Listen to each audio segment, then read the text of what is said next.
So once again, I'm sharing. Okay, now.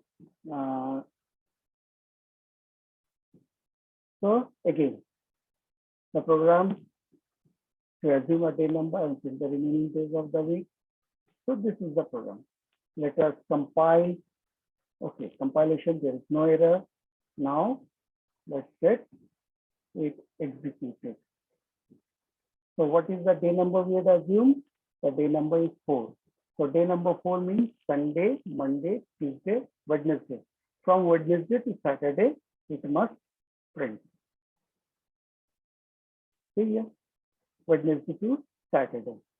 Well, now let's just for a time being, we are going to change this value. Say we are going to change this value to 9. Obviously, you can understand it will print. It is not a valid day number because there is no days as 9.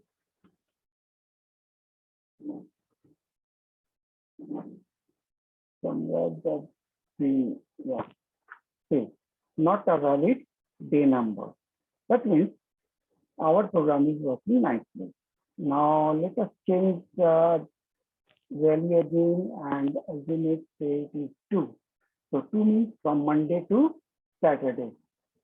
Compile it, save, and then execute. Here, Monday to Saturday. So you can understand that somewhere in some programs, we need to remove the break intentionally.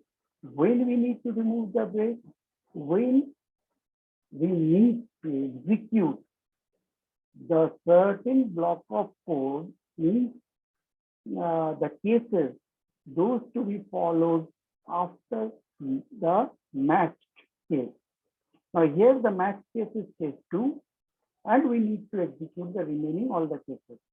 Now if a change, make a change over here, I'll give you a homework to do. So homework is to print the previous days of the week. I give you a homework to do is to assume a day number. I'm just, this is not the code, don't go to the code. I'm giving you the, and print the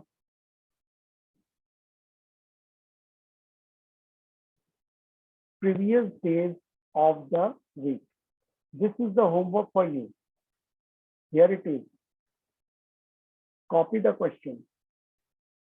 Copy it and submit on Class Plus Live today itself. Class Plus Live, nowhere else.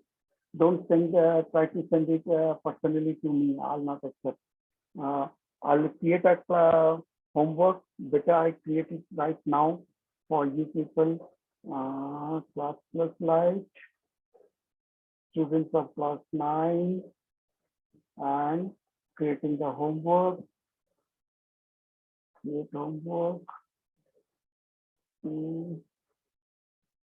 Select all of you, topic is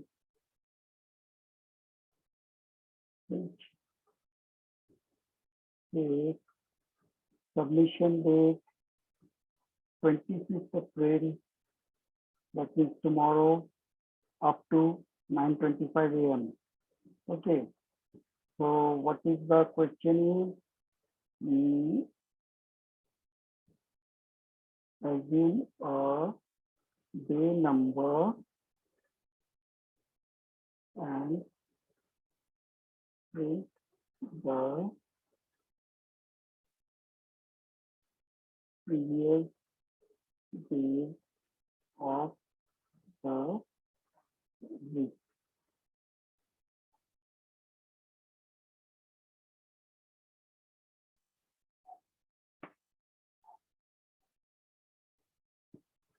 Yeah, you can check your Class Plus Lite. Already I had created the homework, and you have the time till tomorrow 9:25 a.m.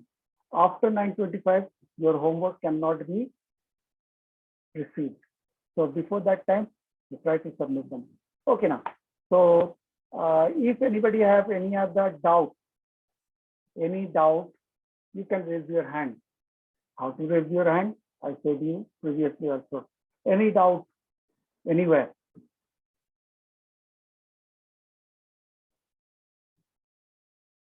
No one.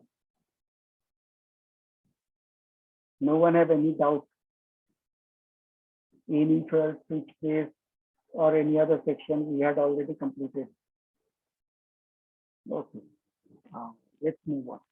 So, how to use the ternary operator? So, what is a ternary operator use? The operator that has three operands. A ternary operator is the operator which has three operands. It can be used in place of if else. The ternary operator can be used in place of if else. How to use the ternary operator? Let us take an example, simple example. Assume two numbers and print the smaller. Assume two numbers and print the smaller. In the code, you had written something, you had seen, we had also solved that particular question previously. So now we are going to use the ternary operator to solve that particular question. The question is to assume two numbers and print the smaller one. Class ternary demo 1.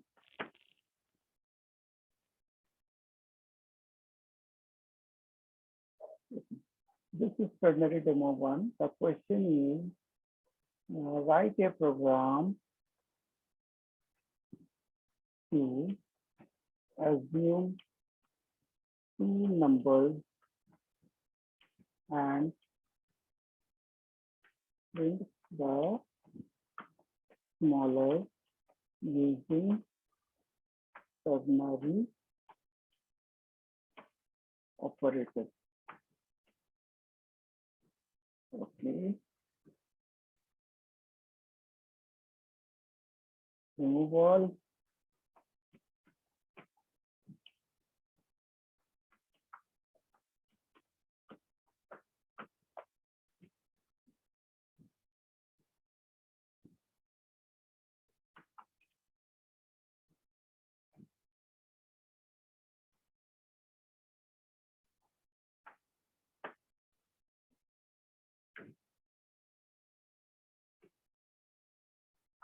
Index equals to 8, comma, y equals to 29. Now, equals to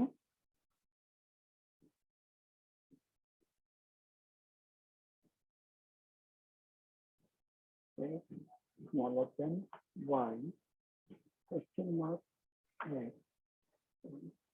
y.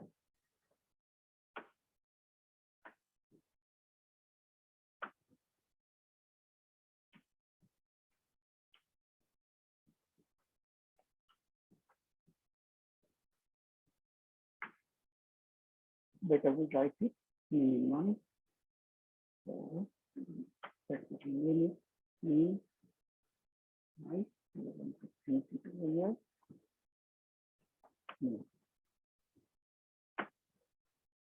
Now compile. You can see there is no error. And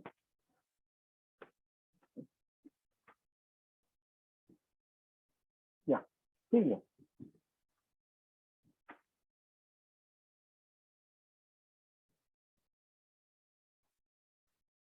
There is a message from the system. Let's see.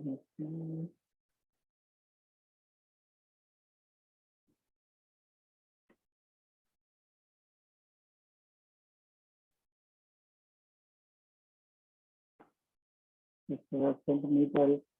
Yeah.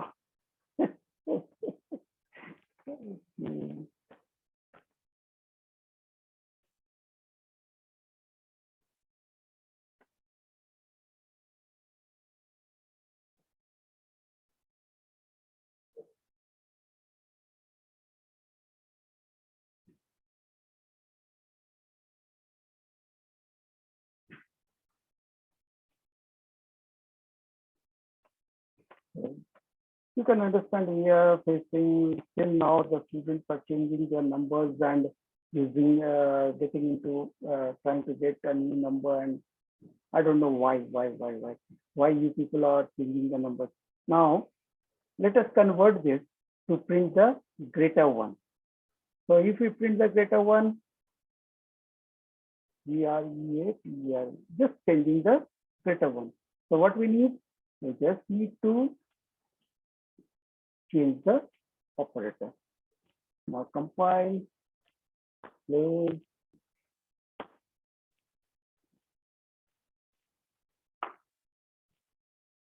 Word name. Save. Isn't that simple? Isn't using the operator is simple? Now I'm going to modify this program only to find the greatest among three numbers. That would be a very big difficult one. So try to understand. I'm going to assume three numbers and find the, obviously it becomes a superlative degree, greatest using ternary operator. So see here what is the change I'm going to do. X greater than Z, question mark, X, else Z, else Y greater than Z, question mark, Y, else Z. Now we need to get another variable Z also. So let us get into the Z. Z equals to say 13. Now compile it. So what should be printed? 29, isn't it? We are printing the greatest. So let's compile, close.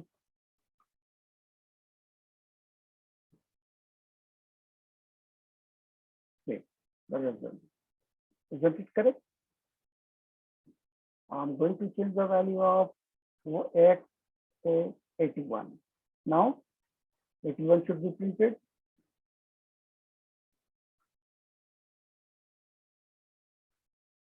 Mouse.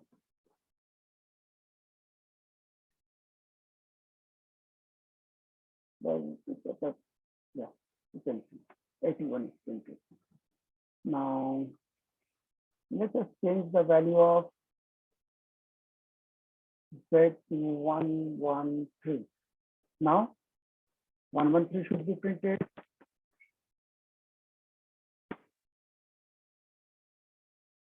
Oh.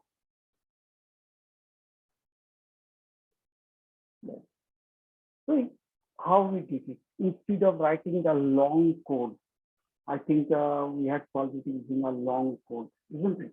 Let's see. Let me check if I have that in my PC yet or not. No, we don't have that. So how we did it? You can see one single statement, and it is very simple and easy to understand. What is happening over here? I'm going to show you. So first of all, we are checking if X greater than Y. Fine. If X is greater than Y, then again we need to check if X is greater than Z, isn't it? In this case, if X is greater than Y and X is greater than Z, that means the greatest is the X. Else, already X was greater than Y, but X is smaller than Z, that means Z is the greatest, correct? Now, if this particular one doesn't match, if X greater than Y doesn't match, it directly moves from here to here. It directly moves from there. This part do not get executed. This part, I'm trying to throw the block. This part is not executed. So it moves on here. Now, what is that value is? If x is not greater than y, that means y is greater than x. Then again we are checking, is y greater than z?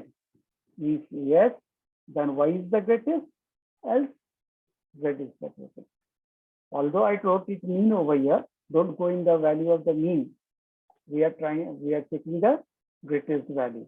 So whatever the variable is doesn't matter, but we need to write the code properly. Okay, now one fellow, Aditya Chaurasia, coming in now. Okay, so stopping annotation and stop the sharing. Now coming back to you. Yes, anybody have any doubt? I have shown you two programs. One is using removing the break from switch state. Another one is using the ternary operator. If anybody has any doubt, you can. How to do that? Touch the screen at the bottom, go more and raise your hand. If anybody have doubt? No.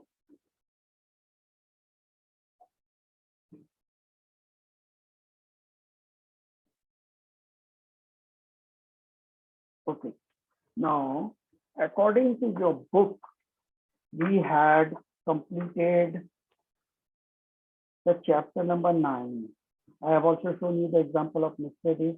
Nested if means the if within another if. Nested if means the if within another if. We had did the ternary operator. Then one more thing left in this chapter is a menu-driven program. Now, what is a menu-driven programming?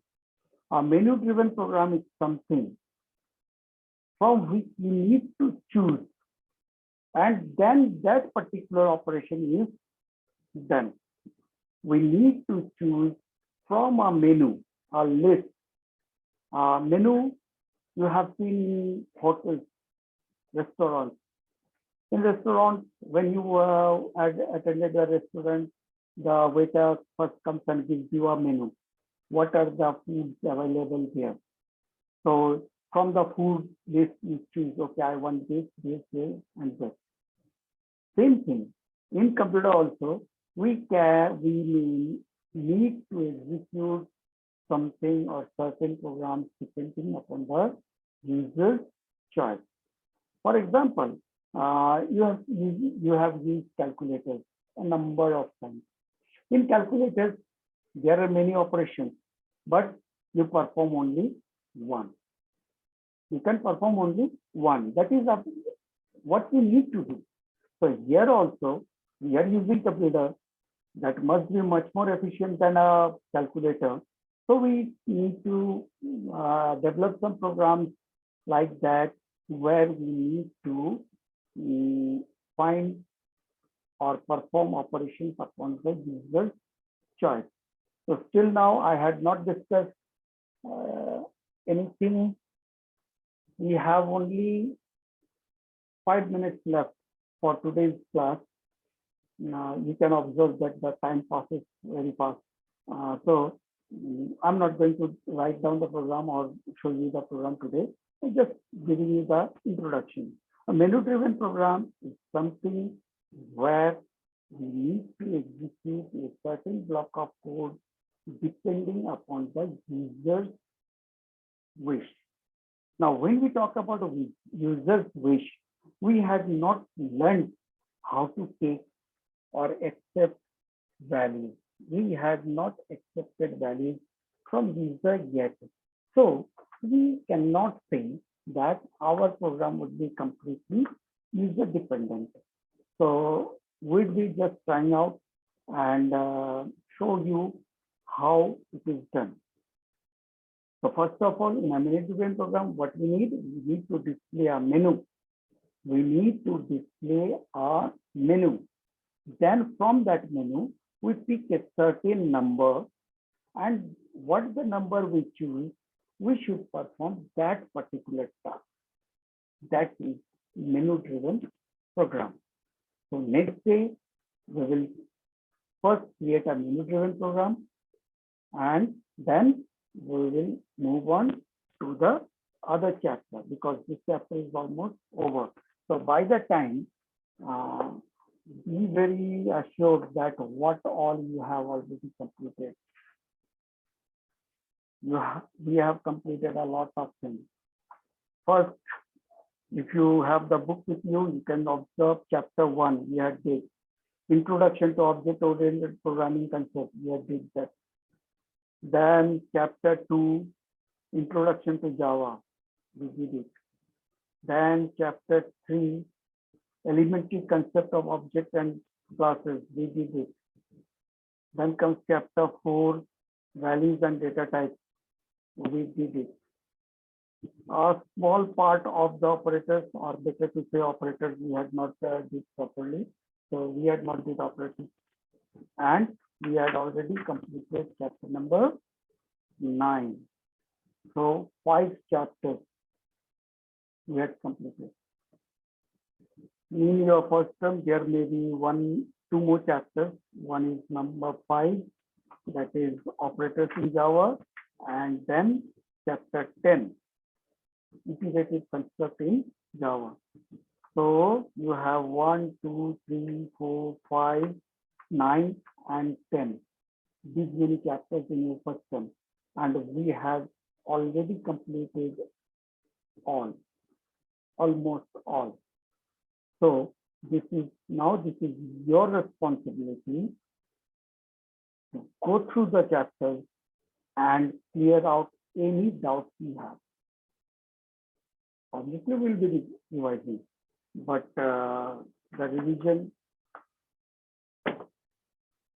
you can understand, it is online classes, and those who had joined late or you want to go through the class again, the class, today's unedited class, means without any editing work in the class, will be available to you in the evening. I'll upload a link, YouTube link in Class Plus Live. So you can follow from there also if you had missed, but you cannot ask your doubts there. You can ask your doubts here only. Okay, that's all for today. Have a nice day and get prepared for the next class. Before going, once again, I'm asking, if anybody have any doubt.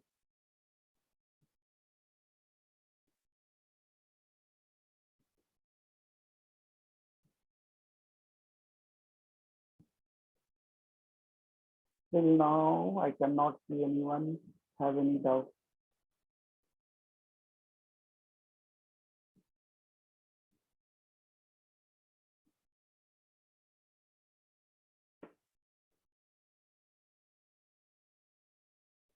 Okay, fine. See you in the next class.